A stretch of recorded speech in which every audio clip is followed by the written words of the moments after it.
हम निर्मल कैसे हों? ये जिज्ञासा संसार के हर प्राणी में रहती है। आध्यात्म की राह पर चलने वाला हर व्यक्ति चाहता है कि मैं निर्मल हो जाऊं। कोई भी यह नहीं चाहता कि हम विकारों से ग्रसित रहें। अंदर नाहीं निर्मल, फेर फेर नहावे बाहर। आजकल पौराणिक रीतियों के अनुसार स्नान करने को प्राथमिकता दी जाती है कि हम गंगा जी में स्नान कर लेंगे या त्रिवेणी के संगम में स्नान कर लेंगे तो पवित्र हो जाएंगे, या प्रातः सायं दोनों समय स्नान करने का विधान किया जाता है। भाव ये दर्शाया जाता है कि इससे हम कहीं न कहीं निर्मलता की तरफ कदम बढ़ाते हैं। यह कीर्तन कह रहा है कि यदि अंदर में निर्मल नहीं होगे, हमारा अंतःकरण आंतरिक निर्मलता नहीं होती है, तो जल के द्वारा बार बार स्नान करके बाहर की पवित्रता ज़्यादा दिखाई देती है, आंतरिक पवित्रता नहीं। प्रश्न ये होता है, क्या हम स्नान करना बंद कर देंगे? स्नान से निर्मलता की एक अलग सीमा है। ज्ञान के द्वारा, चिंतन मनन के द्वारा अपने अंतःकरणों को निर्मल करने की एक अलग सीमा है। ध्यान के द्वारा, समाधि के द्वारा स्वयं को निर्मल करने की आखिरी सीमा है। ध्यान के द्वारा और समाधि के द्वारा जो निर्मलता की जाती है, वो जीव को निर्मल करने की प्रवृत्ति है। परमात्मा के नाम के जप या उनके प्रेमी भाव में खोए रहना, विरह के भाव में डूबना, यह अलग विधा है। इन सबसे परे है समाधि के द्वारा प्रियतम स्वयं को निर्मल करने की प्रक्रिया। मनुस्मृति के अंदर कहा गया है, अद्भि गात्राणि शुद्ध्यन्ति। जल से शरीर के अंग शुद्ध होते हैं। मनः सत्येन शुद्ध्यति। सत्य के आचरण से मन शुद्ध होता है। विद्या तपोभ्याम भूतात्मा बुद्धि ज्ञानेन शुद्ध्यति। विद्या और तप से जीव निर्मल होता है और ज्ञान से बुद्धि शुद्ध होती है। इसका आशय क्या है? यदि हम एक हफ्ते तक स्नान न करें और 2 दिन तक जल न पिए तो क्या होगा? हमारे अंदर रजोगुण की प्रवृत्ति बढ़ने लगती है। जल में सतोगुण की मात्रा अधिक होती है। भोज्य पदार्थों के रूप में या किसी भी प्रकार से हम सतोगुणी पदार्थों के संपर्क में जितना ही रहेंगे, हमारे मन पर, विचारों पर उसका प्रभाव पड़ने लगता है। यदि हम कई दिन स्नान नहीं करेंगे तो हमारे अंदर तमोगुण की प्रवृत्ति बढ़ती जाएगी, रजोगुण की प्रवृत्ति बढ़ती जाएगी और हमारा मन विकारग्रस्त हो जाएगा। इसलिए प्रतिदिन स्नान करने का विधान बनाया गया है। ये अवश्य है। स्नान से शरीर का बाह्य स्थूल जो भाग होता है वो स्वच्छ तो होता है, कुछ न कुछ सूक्ष्म भाग पर भी असर पड़ता है, यानी हमारे मन में शांति आ जाती है थोड़े समय के लिए। लेकिन ये अस्थायी पवित्रता नहीं होती है। अस्थायी पवित्रता के लिए तो हमें ध्यान समाधि की तरफ ही चलना पड़ेगा। एक दूसरी पवित्रता होती है मानसिक पवित्रता। कहा गया है, एक पौराणिक ग्रंथ का कथन है कि अपवित्रो पवित्रो सर्व स्थाम गतो अपिवा यो स्मृति पुंडरीकाक्षा स बाह्य अभ्यंतर शुचि। चाहे पवित्र हो या अपवित्र, जिसने कमल के समान नेत्रों वाले विष्णु भगवान का स्मरण कर लिया, वो अंदर वो पवित्र हो जाता है हर जगह से। ये वैष्णव के द्वारा बनाया गया है। और इसका आशय क्या है कि जो व्यक्ति उठते बैठते सोते जागते अपने इष्ट का नाम लेता रहता है, वो हर जगह पवित्र बना रहता है। यह है मनोभावों के द्वारा परमात्मा को हमेशा चिंतन में लाए रहना। इसको कहते हैं भावलीनता। जैसे वाणी में कहा गया है, उठते बैठते सुपन सो जागृत तम न छोड़े मासों को जाके असल हक निस्बत। उठते बैठते सोते जागते जो हर पल राज्य के भाव में खोए रहते हैं कि राज्य ऐसे हैं, श्यामा जी ऐसी हैं, परम धाम ऐसा है हमारा, उनका हृदय पवित्र रहता है। और हृदय पवित्र रहता है तो यदि एक वक्त स्नान भी नहीं किया तो भी कोई ऐसा नहीं है कि कोई पहाड़ टूट पड़ता है। कर्मकांड के जगत में क्या देखा जाता है कि यदि आपने तिलक नहीं लगाया है, कंठी नहीं बांधी है, स्नान नहीं किया है, तो आपको शायद अच्छा नहीं माना जाए, किसी मंदिर में प्रवेश भी न करने दिया जाए। यदि आपने स्नान कर लिया है और तिलक लगा लिया है तो आप भक्त जी माने जाते हैं, भले ही आपके अंदर कुछ भी हो। मेरे ही जीवन की घटना है। अपने सन्यास के प्रारंभिक जीवन में मैं एक बार बैजनाथ धाम की तरफ गया था। मैं एकांत की खोज में था। मेरी उम्र लगभग 18-19 वर्ष की रही होगी। मैंने सोचा कि बैजनाथ धाम काफ़ी प्रसिद्ध है, कि यहाँ रावण शंकर जी को ले जा रहा था, तो यहीं छोड़ दिया था। मैं देखूं तो अंदर क्या होता है। मैं बिना स्नान किए चला गया। पंक्ति में शंकर का मंदिर था। मैं देखता था कि देखूं कि क्या होता है अंदर। मैंने शिवलिंग को प्रणाम नहीं किया। पंडे को कुछ शक हुआ और उसने पूछा कि क्या आपने स्नान किया है? तो मैंने कहा कि नहीं। तो उसने मुझे बाहर निकाल दिया कि नहीं, बिना स्नान किए दर्शन नहीं कर सकते। मुझे तो करना नहीं था, न शंकर जी का दर्शन करने की आवश्यकता थी मुझे, और न उनके कर्मकांड पूर्ण करने की। कहने का तात्पर्य क्या, मैंने जब वहाँ के लोगों से पूछा तो वहाँ एक बहुत बड़ा तालाब था। उसमें 50 किलो से ज़्यादा की एक मछली निकली थी, और वहाँ के लोगों ने बताया कि यहाँ के जितने पंडे हैं उन लोगों ने सारी मछली अकेले ही खा ली, बाहर किसी को मिला ही नहीं। तो जो पूजा के समय तो पानी से स्नान करके तिलक लगाकर अपनी पवित्रता का दावा करते हैं, हंसी में कहा जाए तो टिकट भी बांटते हैं, वो स्वयं मछली खाते हैं। कहीं कहीं तो अन्य भी नशों का सेवन करते हैं। और मैं परमात्मा की खोज में निकला था। मैंने स्नान नहीं किया था, तो उनकी दृष्टि में मैं अशुद्ध था। जिसके हृदय में पल पल प्रियतम का प्रेम उमड़ रहा हो, यदि वो स्नान भी न करता है तो भी वो पवित्र माना जाएगा। जैसे भगवान बुद्ध यदि 7 दिन 7 रात समाधि में बैठे रहे, तो उनके लिए तो संभव नहीं था कि उठ करके स्नान करते। जब शरीर की शुद्ध ही नहीं है तो उस अवस्था में स्नान कैसे किया जा सकता है। मैंने कहा कि स्नान का अपना महत्व है। यदि कई दिन आप स्नान नहीं करेंगे तो मन में एक दिन भी स्नान न करें तो मन चंचल सा बना रहेगा, क्योंकि रजोगुण की प्रवृत्ति हो जाएगी। आंतों में जो मल रहेगा वो आपके मनोविकारों को पैदा करने लगेगा, शरीर में रोग पैदा करने लगेगा। इसलिए शौच का तात्पर्य है बाह्य और अभ्यंतर शुचि, पवित्रता, बाह्य और अभ्यंतर पवित्रता। जल इसमें महत्वपूर्ण कारक है। जल के संपर्क में आने से, जैसे हमें क्रोध आ रहा है, एक गिलास पानी पी लीजिए तो क्या होगा, सतोगुण का प्रवेश होगा, अंदर रजोगुण तमोगुण दब जाएंगे और क्रोध समाप्त हो जाएगा। क्रोध की उत्पत्ति, काम की उत्पत्ति कहाँ से होती? रजोगुण से। काम ऐसा, क्रोध ऐसा, रजोगुण समत हुआ। इसलिए हम आहार में सात्विक पदार्थों का सेवन करते हैं, जिसके द्वारा हमारी मानसिक पवित्रता बनी रहे। हम सतोगुण की राह पर चलें और ध्यान के द्वारा सतोगुण की राह का भी परित्याग करके त्रिगुणातीत प्रेममयी राह पर चल सकें। इसलिए मनीषियों ने विधान बनाया है कि हमारा आहार सात्विक होना चाहिए। सुंदर साथ भी कहा करते हैं कि क्या हो सकता है आहार की पवित्रता की, लहसुन प्याज खूब खाओ, ये बात बिल्कुल अच्छी है। लहसुन प्याज औषधि गुण से भरपूर हैं, औषध के रूप में सेवन करने में कोई भी दोष नहीं है। लेकिन प्राचीन काल में जब गुरुकुल में विद्यार्थी जाता था तो उसको पहले ही ये प्रतिज्ञा नियम बता दिया जाता था कि देखो तुम्हें लहसुन का सेवन नहीं करना है, प्याज का सेवन नहीं करना है, क्योंकि ये मादक पदार्थ है। अब आप सोचेंगे कि मादक क्यों कहा गया है। गीता में योगेश्वर श्री कृष्ण कहते हैं तामसिक आहार क्या है, यात यामम गत रसम, जिसका रस जल गया हो, पूर्तिम च परियुष्टम च, जो बासी हो, सड़ा गला हो, जूठा हो, उच्चिष्टम च मेदमम च भोजनम तामसम प्रियम, जिससे दुर्गंध आ रही हो, जो दुर्गंधित हो, बासी हो, सड़ा गला हो और जूठा हो, वो तामसिक माना जाता है। जिस भोज्य पदार्थ से, चाहे वो मांस हो, शराब हो, लहसुन हो, प्याज हो, किसी भी तरह का दुर्गंधित पदार्थ नशा करता है। जब भोजन सड़ जाता है तो उसमें दुर्गंध आने लगती है, उसका सेवन करने से मन तामसिक हो जाता है।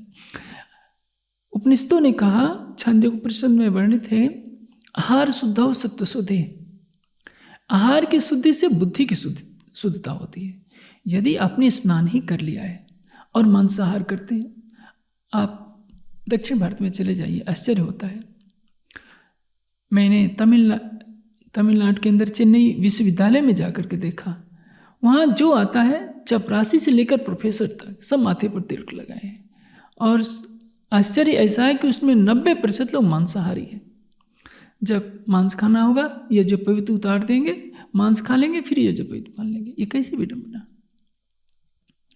मनुष्य अपने पेट को हड्डी से मांस से भर रहा है, ऊपर से स्नान कर रहा है, तिलक लगाकर कहता है कि मैं पवित्र हूँ। सच पूछा जाए तो 4 वेद 4 उपवेद 6 अंग 6 उपांग 1127 शाखा में कहीं भी तिलक लगाने के लिए ऋषि मुनियों ने कहीं निर्देश ही नहीं दिया है। तिलक राजा लोग लगाते थे, चंदन का तिलक से अपने शरीर का श्रृंगार किया करते थे। राजा लोग जो करते थे वो नकल सारी महात्माओं ने, संतों ने अपने संप्रदायों में ले लिए। कहीं वर्णन नहीं आता मनुस्मृति में, किसी धर्मशास्त्र में, स्मृति में कि सन्यासी अपने माथे पर या हाथ पर कहीं भी तिलक लगाए। कहीं विधान नहीं आता है कि वो रथ पर जो है चांदी के सिंहासन पर जिसमें छत्र लगा हो उसके नीचे बैठे और 2 लोग चौर हिलाए।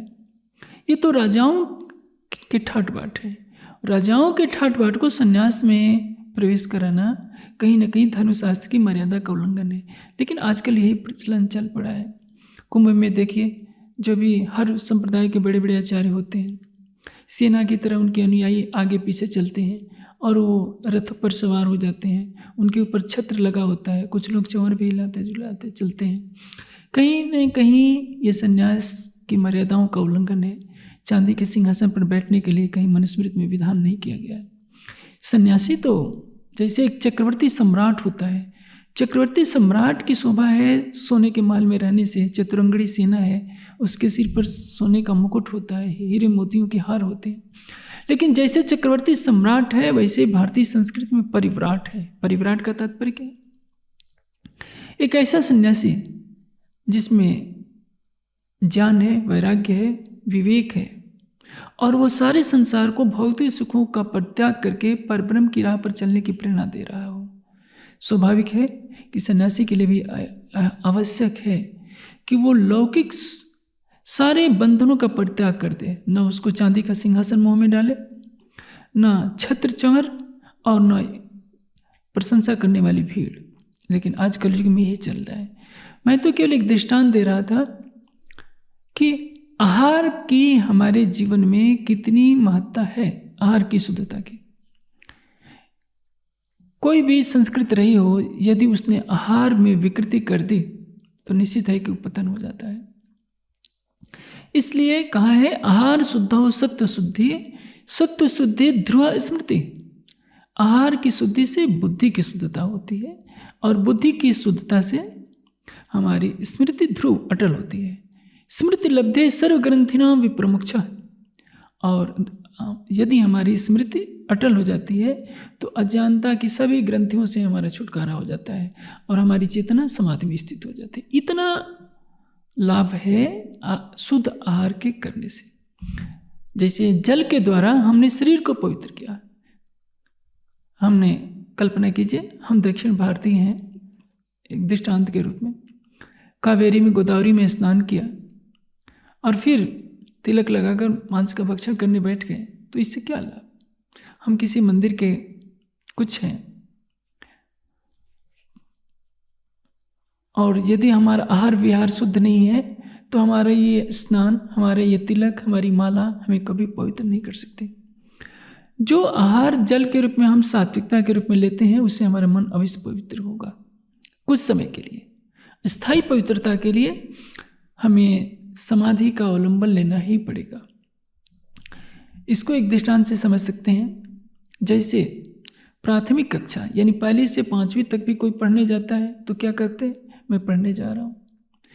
कोई 6ठी से 8वीं तक माध्यमिक कक्षाओं में भी पढ़ने जाता है, वो भी विद्यार्थी है। कोई मध्यमा में जाता है यानी 9वीं 10वीं में, वो भी कहलाता है कि मैं विद्या का अर्जन कर रहा हूँ। उसके पश्चात कोई उत्तर मध्यमा इंटर 11वीं 12वीं में भी जाता है। कोई आचार्य भी करता है यानी 13-14वीं क्लास जिसको शास्त्री कहते हैं, ये शास्त्री कहते हैं 13-14 को, और 15वीं 16वीं कक्षा जिसमें आचार्य यानी एमए की जो डिग्री होती है वो भी है। जो जल के द्वारा हमारी पवित्रता का एहसास कर रहे हैं वो है प्राथमिक कक्षा। लेकिन जब उस जल को हम आहार के रूप में लेने लगते हैं, जिन पदार्थों में अग्नि तत्व की अधिकता होती है उसका परित्याग करके या उनकी मात्रा कम करके जल तत्वों वाले आहार का सेवन करते हैं। जैसे फल है, साग सब्जी है, फलों का सेवन करके जब हम उचित मात्रा में जल का सेवन करते हैं, अन्न आहार का परित्याग कर देते हैं, तो हमारे अंदर निर्मलता बढ़ने लगती है। सतोगुण की वृद्धि होते ही हमारे अंदर रजोगुण और तमोगुण के संस्कार दबने लगते हैं। इसके पश्चात जब हम, ये कक्षा कहलाएगी माध्यमिक यानी 6वीं से 8वीं तक, जब हमारे आहार की पवित्रता बढ़ने लगती है। हम स्थूल पदार्थों का ही प्रयोग कर रहे हैं। जल से हमने शरीर को धोया, थोड़े समय के लिए पवित्रता हुई, उसके पश्चात हमने सात्विक आहार का सेवन किया तो कुछ और पवित्रता बढ़ी। इसके पश्चात हाई स्कूल और इंटर की कक्षा आती है, यानी हमने उठते बैठते सोते जागते अपने आराध्य का चिंतन करना शुरू कर दिया, नकारात्मक चिंतन को दूर कर दिया। हम उच्च मनोभाव में खो गए कि हम परमधाम की आत्मा है, संसार को देखने के लिए आए हैं, हमारे राज्य पल पल हमारे साथ है, हमारे प्राण की नली से निकट है। जब इन भाव में खोने लगेंगे तो क्या होगा, हमें ये संसार सपने के समान लगेगा कि नहीं, केवल राज्य ही हमारे हैं। अब हम इंटर की कक्षा तक प्रवेश कर गए। उसके पश्चात होता है जब ये स्थिति और गहराती है तो विरह के आंसू हमारे नेत्रों से प्रकट होने लगते हैं। ये कक्षा होगी शास्त्री की यानी बीए की। और जब हम ध्यान के में डूबने लगते हैं, समाधि के चरम तक पहुंचने लगते हैं। समाधि में भी 2 समाधियां होती हैं, संप्रज्ञात और असंप्रज्ञात, सवीज और निर्वीज, जिसमें संसार का आभास बना रहे, कुछ ऐसा लगे कि हम हैं। वाणी की भाषा में हम कहें तो इसको कहते हैं हकीकत और मारिफत। हकीकत में लगता है कि राज्य हैं, श्यामा जी हैं, मूल मिलावा है। मार्फत में लगेगा कि केवल राज्य हैं, हमें अपना अस्तित्व भी आभास में नहीं आएगा। यदि हमने हकीकत की अवस्था में प्रवेश कर लिया तो यह है समाधि की अवस्था, एमए की कक्षा प्रवेश कर ली। अब हम शरीर से चल फिर नहीं रहे। ध्यान समाधि में क्या होता है, हम परिक्रमा करें, पाठ करें, राज्य का भाव लें, उल्टे बैठते सोते जागते केवल राज समाधि के चिंतन में लगे रहें। इसमें तो हमें शरीर का आभास हो जाता है, हमारे अंग प्रत्यंग क्रियाशील होते हैं। लेकिन ध्यान समाधि में मन की कोई गति नहीं, बुद्धि की कोई गति नहीं, चित्त में कोई संस्कार नहीं, केवल हमारी अंतर्दृष्टि अपने प्राणेश्वर को देख रही होती है। तो ये कक्षा कहलाएगी एमए। और उसके बाद जो पीएचडी होती है, डिलीट होती है। कहने का आशय क्या है, निर्मलता की ये सीढ़ियाँ हैं और सबका इसमें योगदान है। किसी व्यक्ति को सीधे एमए की कक्षा में तो नहीं भर्ती कर दिया जाएगा। प्राथमिक कक्षा भी जरूरी है। यदि प्राथमिक कक्षा में ही तो हम वर्णमाला सीखते हैं, ABCD कैसे लिखा जाएगा, क ख ग कैसे लिखा जाए, यदि यही नहीं मालूम तो क्या होगा, हम कुछ भी लिख पढ़ नहीं सकते, यानी 6वीं में प्रवेश करने का अधिकारी नहीं। यदि 6वीं में हमने कुछ, जैसे मैंने कहा 6वीं 7वीं 8वीं में की कक्षा में हमें मन के भावों से प्रियतम को रिझाने का प्रयास किया जाता है, जब हम वही नहीं करेंगे तो हम विरह में कहाँ से डूबेंगे। इसलिए संसार में हर वस्तु का महत्व है, लेकिन हाँ, जो वस्तु कितनी महत्वपूर्ण है इसका क्रम है। पहली कक्षा का महत्व है, लेकिन उसको एमए के बराबर नहीं किया जा सकता। जो एमए में पढ़ रहा है उसको कहिए कि नहीं तुम क ख ग पढ़ो तो हंसी उड़ाएगा। जो समाधि में पहुंच चुका है उसके लिए कोई नियम नहीं है कि वो दोनों वक्त स्नान करेगा, उसके लिए कोई नियम नहीं है कि तिलक लगाकर अपनी पवित्रता का एहसास कराएगा। जिसके हृदय में प्रीतम की छवि बस चुकी है उसके लिए बाह्य कर्मकांडों की आवश्यकता नहीं है। यह कीर्तन उसी बात को तथ्य करके कहा जा रहा है कि अंदर नाही निर्मल फेर फेर नहा भी बाहर। यदि आप आंतरिक रूप से पवित्र नहीं हैं तो बार बार शरीर को धोने से क्या होगा? आप देखेंगे कुंभ का मेला लगता है तो लाखों नहीं करोड़ों की संख्या में हिंदू जनमानस स्नान करने जाता है त्रिवेणी के संगम पर। कभी पहुंचता है, कभी हरिद्वार पहुंचता है, कभी उज्जैन पहुंचता है, कभी नासिक पहुंचता है। उसके मन में यह लगता है कि इसमें अमृत प्रवेश कर गया होगा, समुद्र मंथन से निकला हुआ अमृत इसके इन स्थानों पर गिरा है, मैं स्नान कर लूँगा तो मैं मोक्ष को प्राप्त हो जाऊँगा। 6 दर्शनों में ऐसी कहीं बात नहीं लिखी गई है कि किसी नदी में स्नान करने मात्र से मुक्ति मिल जाएगी। यह जरूर लिखा है ऋते ज्ञानात् न मुक्ति है। जब तक परमात्मा का वास्तविक बोध न हो तब तक किसी भी प्रकार से मुक्ति नहीं मिल सकती। ज्ञान की गंगा में स्नान जब तक नहीं करेंगे मुक्ति की आशा नहीं करनी चाहिए। हाँ, जो ये ऐतिहासिक स्थान है, हरिद्वार है, प्रयाग है, नासिक है, उज्जैन में, इनके भ्रमण करने से ज्ञानी पुरुषों का सत्संग यदि प्राप्त होता है तो लाभकारी है। इसी उद्देश्य से परिभ्रमण के लिए मनीषियों ने विधान बनाया है कि हिंदू समाज चारों तरफ घूमता तो रहे ताकि एक दूसरे के आचार विचार और संस्कृति को ग्रहण करे। कहीं से उच्च ज्ञान का प्रकाश मिलता है तो उसको ग्रहण करें, अन्यथा कुपमंडुकता का शिकार हो जाएगा। और जो समाज को कुपमंडुकता का शिकार हो जाता है वो कभी वृद्धि, अध्यात्म की वृद्धि में कोई योगदान नहीं दे सकता। जो लोग जल में डुबकी लगाने को ही सबसे बड़ा साधन मानते हैं पवित्र होने का, उन्हीं के ऊपर इस प्रकरण में ये बात दर्शाई गई है। जैसे कुंभ का मेला लगता है तो एक पौराणिक मान्यता के अनुसार तिथि घोषित कर दी जाती है कि इस तिथि को इस समय जो स्नान करेगा वही मोक्ष को पाया जाएगा। परिणाम उस दिन करोड़ों की भीड़ इकट्ठी हो जाती है। ऐसा कुछ नहीं है कि अमुक तिथि में अमुक समय पर स्नान करने से ही मोक्ष की प्राप्ति होगी। ये मात्र भ्रम है। यदि आपने परमात्मा से प्रेम नहीं किया, परमात्मा को अपने हृदय मंदिर में नहीं बसाया, तो केवल जल आपको मुक्ति नहीं दिला सकता है। यदि आपने धर्म ग्रंथों का चिंतन कर लिया, धर्म ग्रंथों में दर्शाए हुए सत्य का आचरण नहीं किया, तो भी वो ज्ञान केवल कंठ में रह जाएगा और तब भी आपकी मुक्ति नहीं होने वाली है। जो वेद में, उपनिषद में, दर्शन में, तारतम वाणी में जो सत्य दर्शाया गया है उसके अनुसार आचरण करना पड़ेगा। परमात्मा को विरह के भाव में पुकारना पड़ेगा, ध्यान में, समाधि में जाना पड़ेगा, अंतर्दृष्टि से देखना पड़ेगा, तभी हृदय निर्मल होगा। पीव के विरह निर्मल किए, पीछे अखंड सुख सबन को दिए। जब प्रीतम का विरह आता है तभी तो हमारे गोरंगिदिनों के विकार छूटेंगे। विरह गति जाने सोई जो मिलके बिछड़ी हो, या मीन बिछड़ी जल थे या गत जाने सो। हम माला पर जप कर रहे हैं, हमारे अंदर विरह नहीं है तो हमारे अंदर निर्मलता कहाँ से होगी? एक मछली को पानी से निकाल दीजिए तो मछली तड़प तड़प कर प्राण छोड़ देती है।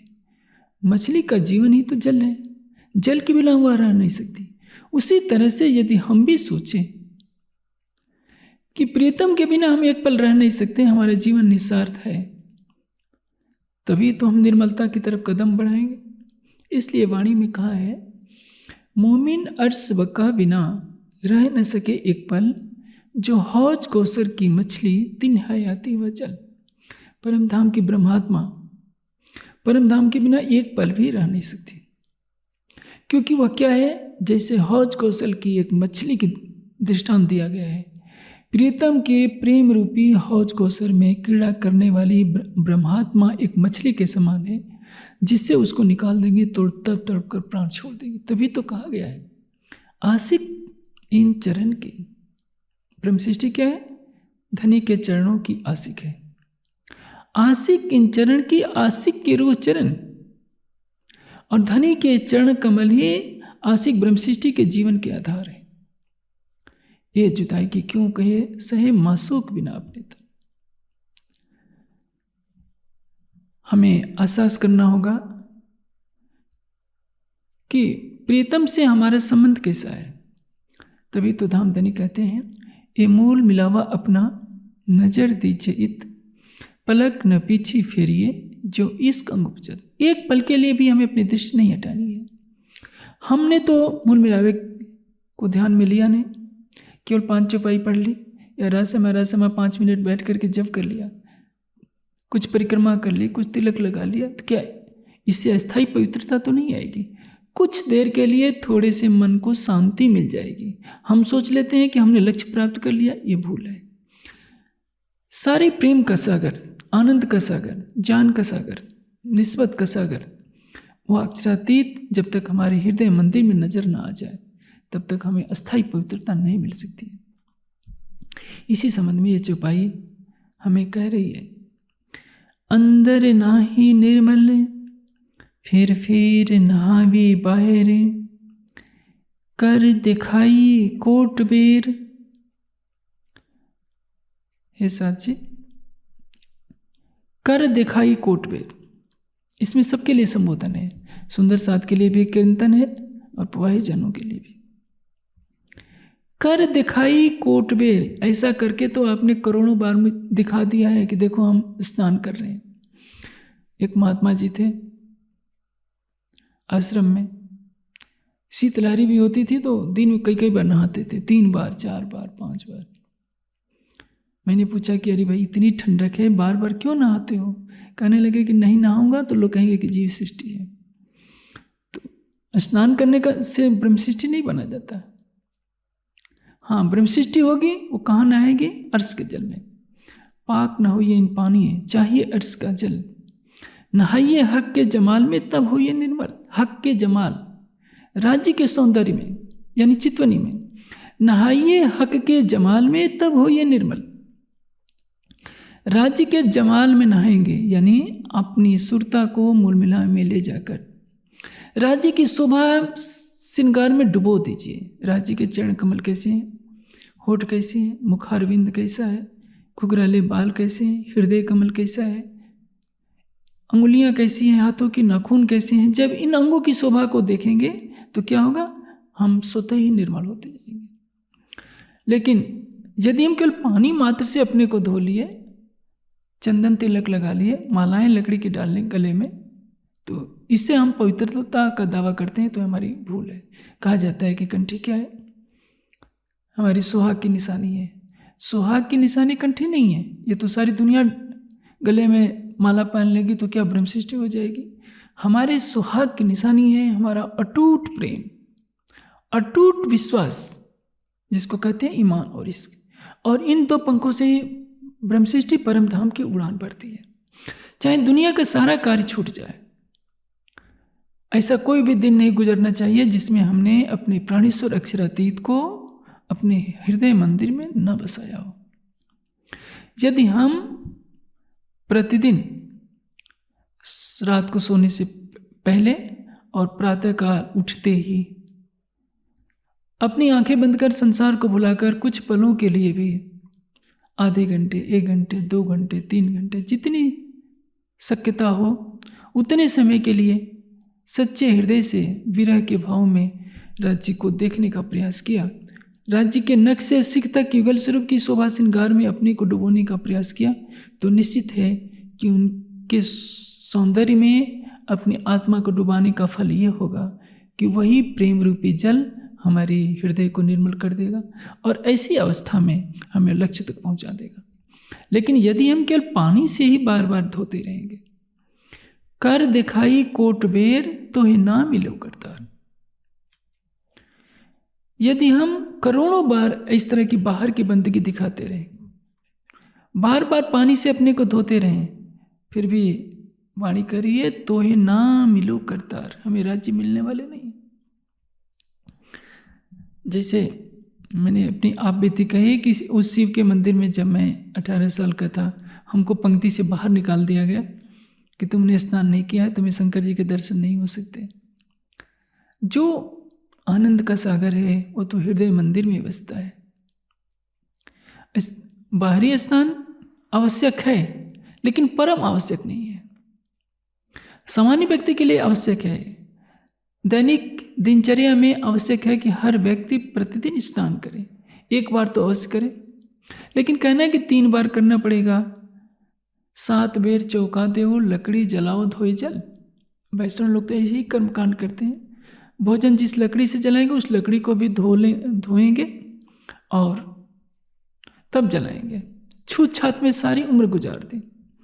हमारे देश में अब तो कम हो गया, 50 वर्ष पहले इतना कर्मकांड था, इतनी छूत छात की प्रवृत्ति थी कि यदि कोई किसी के रसोई घर में चला गया तो यही माना जाता है कि तूने चौका अशुद्ध कर दिया।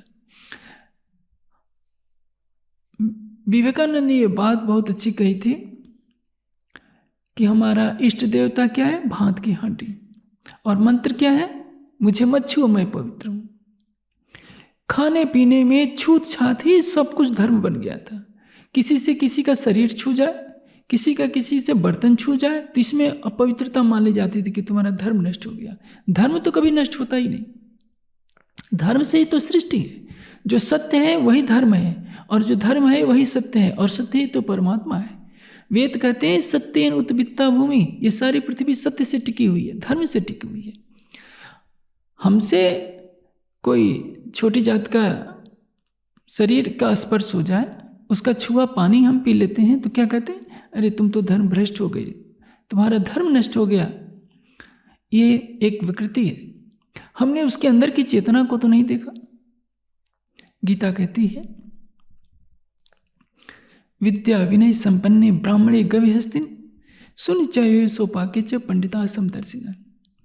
विद्या और विनम्रता से संपन्न ब्राह्मण में, गाय में, कुत्ते में, चंडाल में, जो सब में एक चेतना का अनुभव करे, एक ही तत्व को देखे कि जो जीव ब्राह्मण के अंदर है वही जीव कुत्ते के अंदर है, वही चंडाल के अंदर है, और वही मेरे अंदर है। तो क्या होगा? तत्र कह मोह कह शोका यो एकत्वम अनुपश्यत। जो सब में एक चेतन तत्व को देख रहा है वो मोह और शोक से रहित हो जाता है। ये वेद का कथन है। लेकिन हमने तो शरीरों को धो धोकर ही पवित्र करना सीखा है। अमुक तीर्थ में स्नान कर लेंगे तो हमारे सारे पाप दूर हो जाएंगे। पाप कभी दूर नहीं होंगे, पापों का तो प्रायश्चित करना ही होगा। यदि मछली रात दिन उसी जल में रहती है लेकिन अपनी दुर्गंध को नहीं निकाल सकती, मेढक नहीं निकाल सकते, कीड़े मकोड़े अपने पापों को नहीं का प्रायश्चित नहीं कर सकते। गंगा के जल में कीड़े तो होते हैं लेकिन वो कभी मुक्ति को प्राप्त नहीं करते। हम 5 मिनट के लिए गंगा जल में डुबकी लगा लेंगे तो कैसे मुक्त हो सकते हैं? इसलिए परमात्मा के प्रेम रूपी जल में स्नान करना होगा, और यह है चितवनी का मार्ग। जब तक हम धाम धनी के प्रेम में अपने को डुबोएंगे नहीं, तब तक अपने प्राणेश्वर से हम मिलन भी नहीं कर सकते। इसलिए धाम धनी कह रहे हैं कर दिखाई कोट बेर तो ही ना मिलो करतार। यदि हम करोड़ों बार बाहर की बंदगी करें, दिखावा करें, तो हम संसार में तो भगत जी कहला जाएंगे, लेकिन हम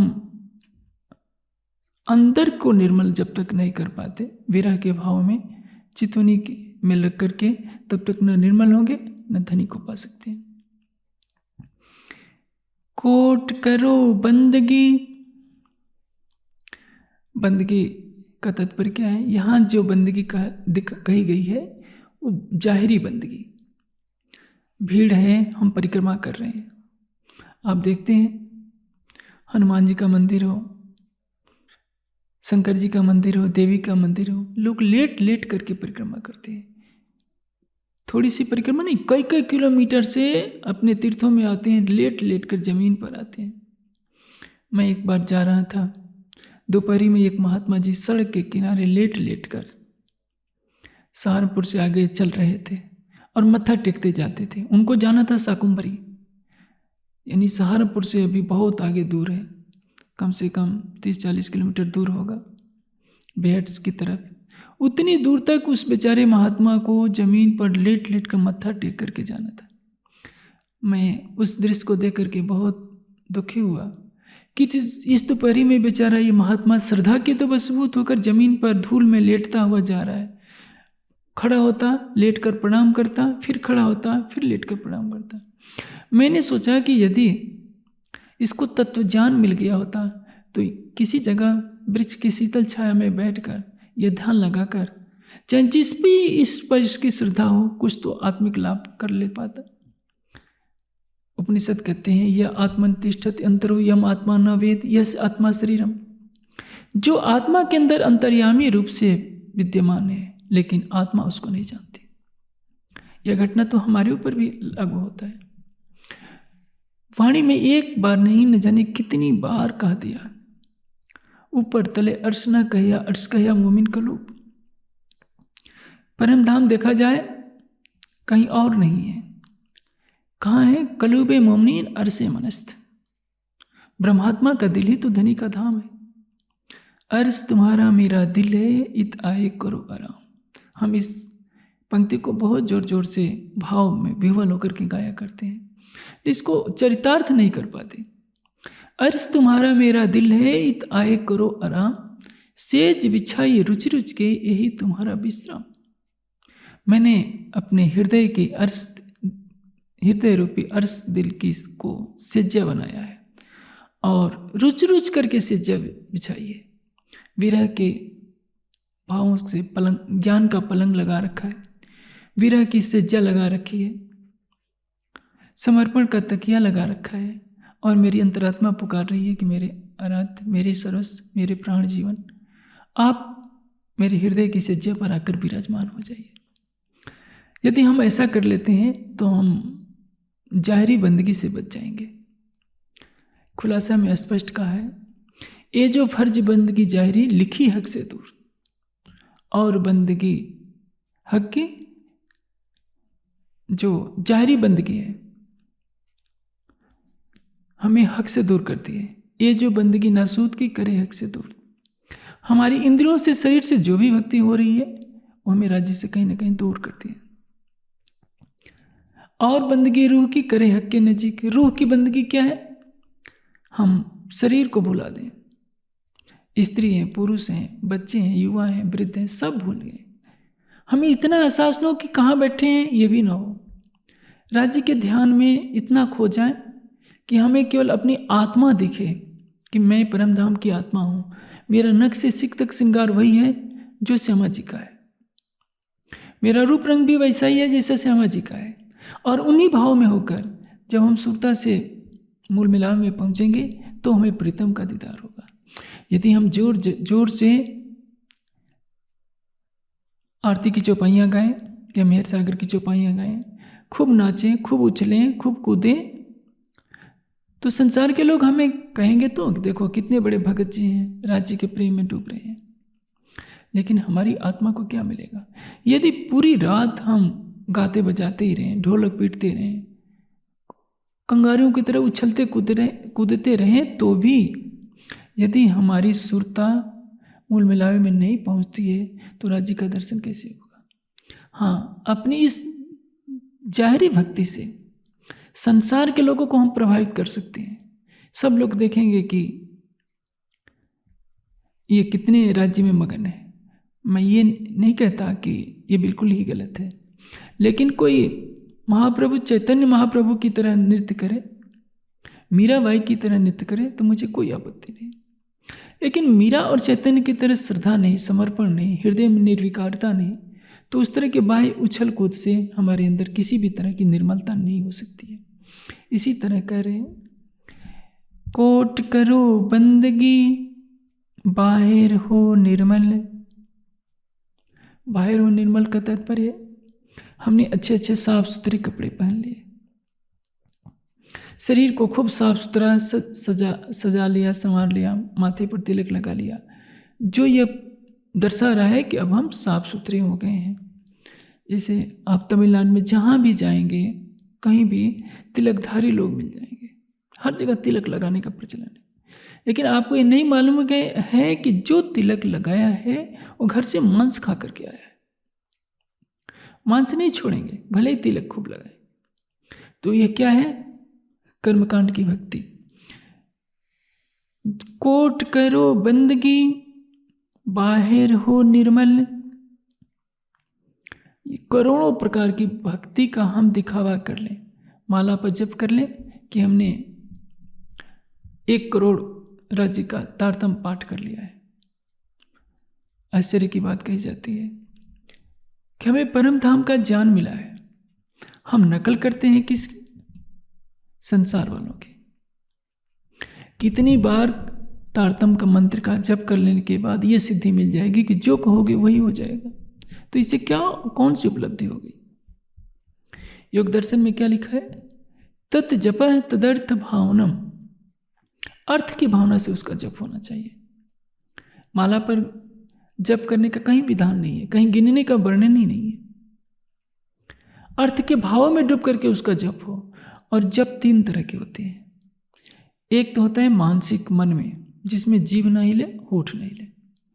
दूसरा होता है वाचिक, बोलकर। और तीसरा होता है उपांश, माने होठों में बुदबुदाकर। हमारे समाज में एक भ्रम चल गया है, हमारे समाज ही नहीं, पूरे हिंदू समाज में, कि मंत्र को किसी से कह दोगे तो उसकी शक्ति चली जाएगी। ये रूढ़िवादी परंपरा है जो मध्यकाल से शुरू हुई है।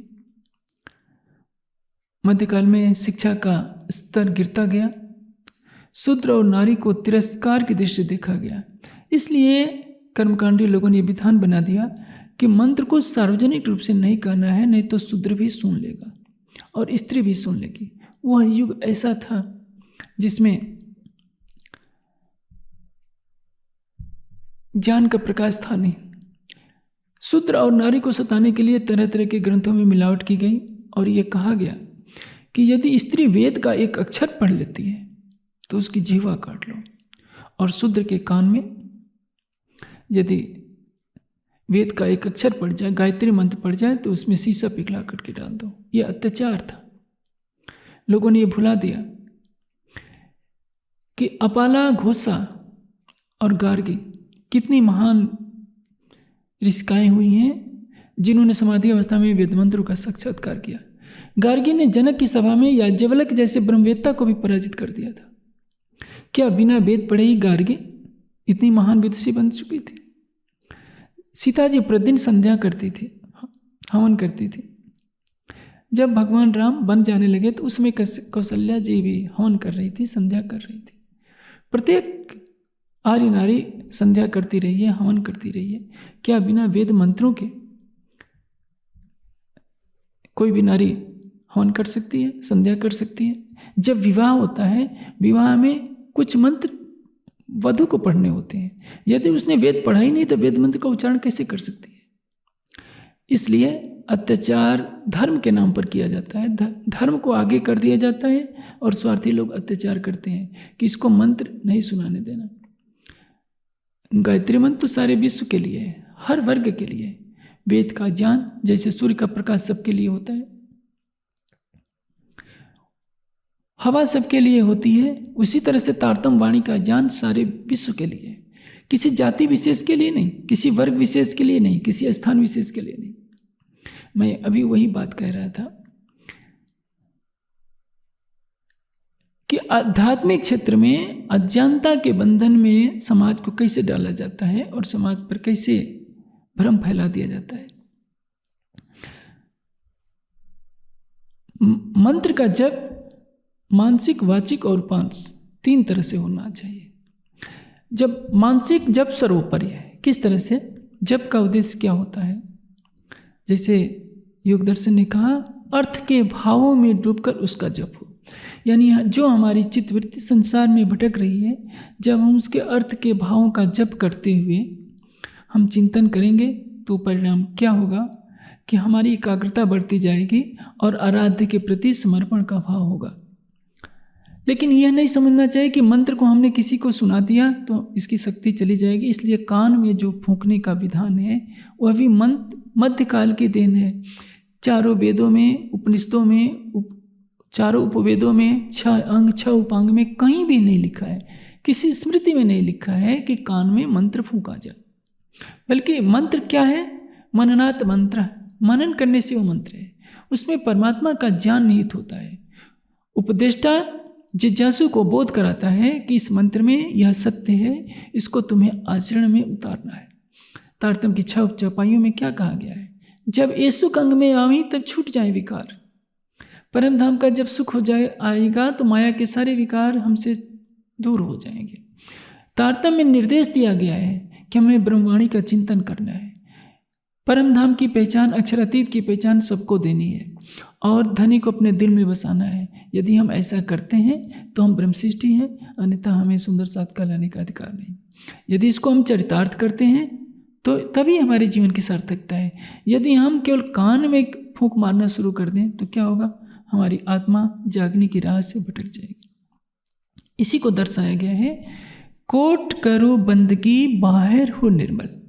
यदि हमने बाह्य कर्मकांडों को ही सर्वोपरि मान लिया, बंदगी का दिखावा करते हैं, हम अपने आसन पर किसी को बैठने नहीं देते कि कोई दूसरा छू देगा तो अशुद्ध हो जाएगा। हम अपने भोजन से अशुद्धि रखते हैं, शुद्धि अशुद्धि का भाव रखते हैं कि नहीं, किसी ने स्पर्श कर दिया तो ये भी अशुद्ध हो जाएगा। तरह तरह के बाह्य कर्मकांडों में फंसे रहते हैं और राज्य को पाने की चाहत करते हैं, तो कहीं ना कहीं हमसे भूल हो रही है। आगे वही बात कह रहे हैं, तोलो ना पीऊ पाइये जो लो ना साधे दिल। जब तक दिल की साधना नहीं होगी तब तक प्रीतम को नहीं पाया जा सकता। दिल की साधना का तात्पर्य क्या है? हमारा हृदय अति कोमल हो जाए। मोमिन दिल कोमल कहियात अर्श पाया खिताब। हमारे हृदय में क्या हो? विरह हो, प्रेम हो, अटूट ईमान। ईमान का अर्थ क्या होता है? अटूट विश्वास। समुद्र के किनारे हम खड़े हैं, लहरें आ रही हैं, लहरें कभी पैर को छू कर जाती हैं, कभी घुटनों तक आ जाती हैं। हमें लगता है कि कहीं लहरें हमको बहा न ले जाए। यदि हमने पैर को उठा दिया तो परिणाम क्या होगा? लहर सचमुच हमें बहा ले जाएगी। हम पैर को दृढ़ता से दबाए रखें तो लहर आएगी, वो वापस चली जाएगी। उसी तरह से इस भवसागर में माया की लहरें आती जाती हैं।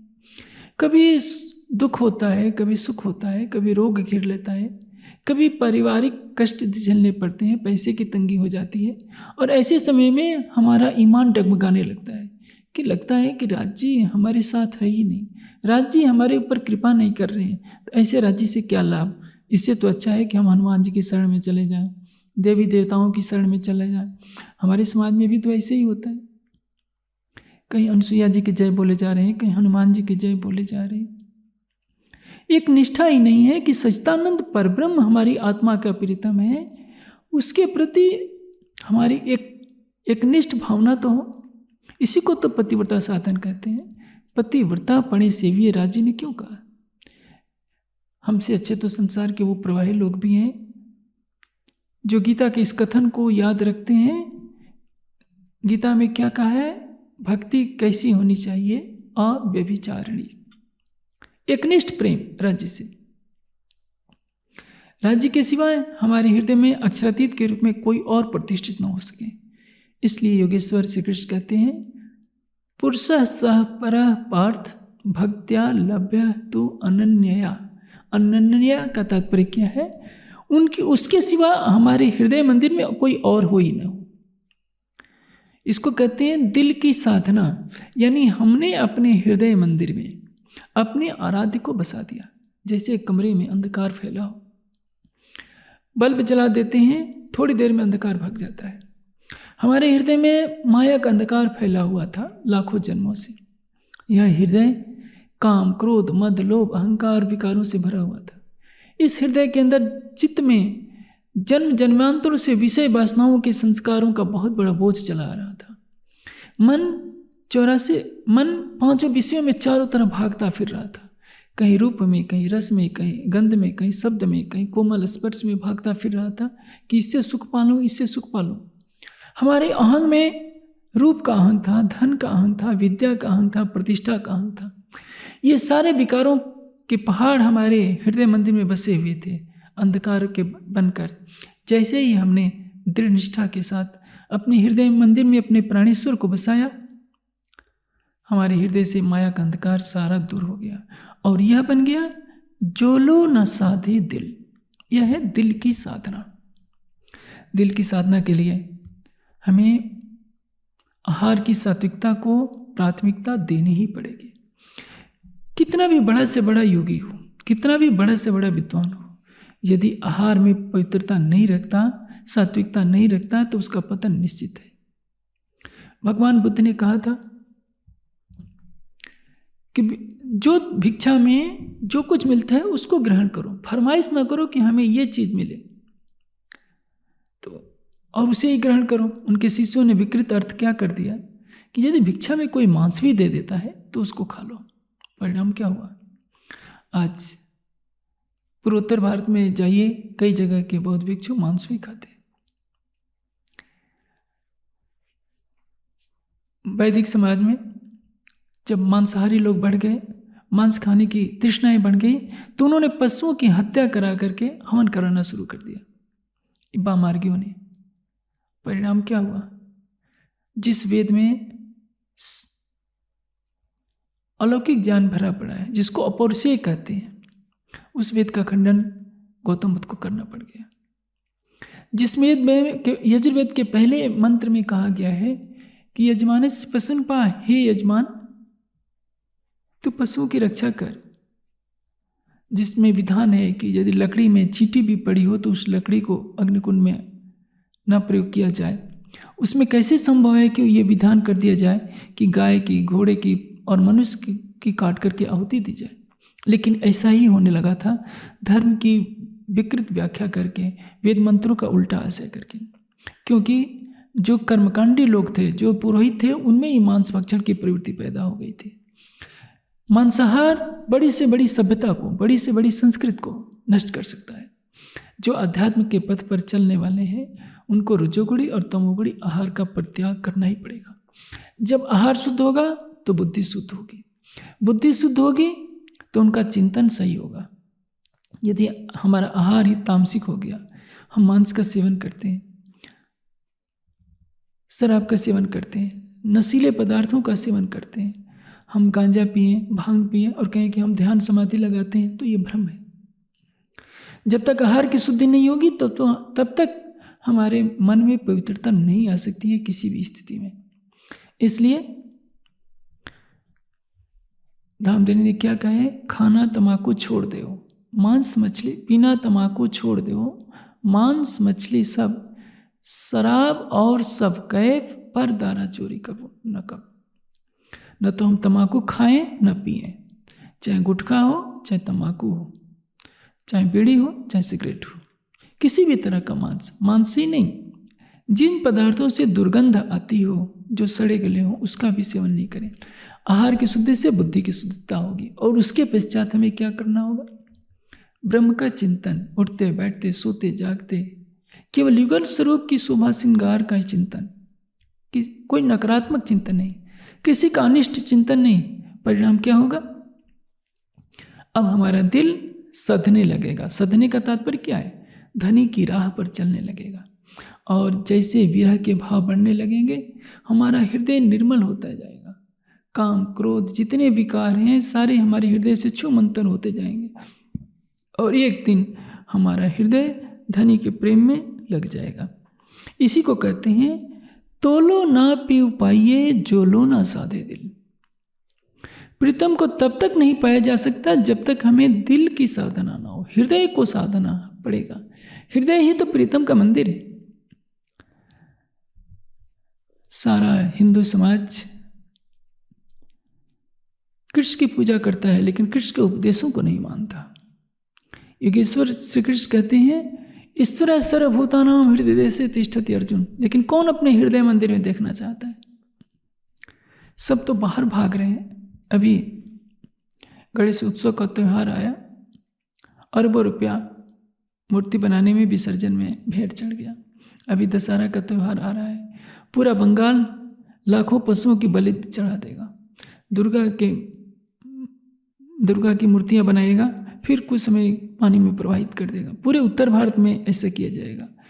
यदि यही अरबों रुपया एकत्रित करके बड़े बड़े गुरुकुल खोले जाते, जहाँ वेद उपनिषद दर्शन की शिक्षा दी जाती, विश्वविद्यालय खोले जाते, तो समाज का कितना भला होता। सबको मालूम चलता कि आखिर योगेश्वर श्री कृष्ण ने क्या कहा है, परमात्मा कहाँ है। छांदोग्योपनिषद में ब्रह्मपुरी कहाँ लिखी है, कहाँ परमात्मा है। जिस मूर्ति को हम 1 हफ्ते 10 दिन श्रद्धाभाव से पूजते हैं, आरती उतारते हैं, खुद ले जाकर के पानी में उसको तोड़ देते हैं, बहा देते हैं, वेद कहते हैं परमात्मा कहाँ है? ब्रह्मपुरी में। दिव्य ब्रह्मपुरी ही सभ्यम आत्मा प्रतिष्ठितम। उपनिषदों के इस वाक्य को हिंदू समाज ने नकार दिया। गीता में योगेश्वर श्री कृष्ण को कि ईश्वर सर्वभूतानां हृदय से तिष्ठत, इसको नकार दिया। और हम सुंदर साध्वी तारतम वाणी के इस कथन को नकार रहे हैं। अरे तुम्हारा मेरा दिल है, इत आए करो आराम। हम इसको भूल जाते हैं कि हक नजीक से हरक से आड़ो पटना द्वार, खोली आंखें समझ की देखती न देखे भरतार। हम देखते हुए भी नहीं देख रहे हैं। हम सोचते हैं सोने की मूर्ति बना लेंगे श्री कृष्ण जी की, उसका पूजन कर देंगे, फूल माला डाल देंगे तो हमें राज्य मिल जाएंगे। सोने की मूर्ति से कभी भी राज्य मिलने वाले नहीं है। राज्य जब मिलेंगे तो हमें अपने हृदय को साधना पड़ेगा। क्या हमारे हृदय में सबके लिए प्रेम है? क्या हमारे हृदय में किसी के लिए कटु या नकारात्मक भावना तो नहीं है? क्या हम अपने हृदय में दूसरे का अनिष्ट चिंतन तो नहीं कर रहे हैं? क्या हमारे हृदय में विरह की रसधारा बह रही है? यदि बह रही है तो निश्चित है कि हमने अपने हृदय की साधना कर ली। और अब संसार में ऐसी कोई शक्ति नहीं है जो हमें अपने प्राणेश्वर से मिलने से रोक सकती है। जिसने अपने हृदय की साधना नहीं की वो अपने शरीर को मलमल धोए, कुछ भी नहीं हो सकता। गंगा में स्नान करने से हृदय पवित्र नहीं होता जब तक हम प्रेम की गंगा में स्नान न करें, ज्ञान की गंगा में स्नान न करें और अपने हृदय मंदिर में प्रीतम की मोहनी सूरत को बसाने का प्रयास न करें। यदि सुंदर साथ इस कीर्तन के इस प्रकरण को अपने मनोभाव में स्थान देखें, इसके चिंतन मनन में लगेंगे तो निश्चित है कि समाज का जो वर्तमान चित्र है वो बदलने लगेगा। सबके अंदर एक तड़प पैदा हो जाएगी, हम यथार्थ में अध्यात्म के मार्ग पर चल रहे हैं या नहीं। आज इंटरनेट की गड़बड़ी से कुछ देर से कार्यक्रम शुरू हुआ, कल पुनः अपने निश्चित समय पर प्रारंभ हो जाएगा और प्रकरण की आगे की चौपाइयों की भी चर्चा कल होगी। मैं सब सुंदर साथ से ये आशा करता हूँ कि हमें धनी ने परमधाम की ब्रह्मवाणी दी है। इस ब्रह्मवाणी के प्रकाश से हम हृदय को साधने की साधना करें। साधना किसको कहते हैं? साध्य को पाने के लिए। साध्य क्या है? अपने आराध्य को, लक्ष्य को पाने के लिए जो कुछ क्रिया की जाए, साध्य को पाने के लिए जो कुछ प्रक्रिया अपनाई जाती है उसको कहते हैं साधना। जो लो न साधे दिल, हमें दिल की साधना करनी पड़ेगी।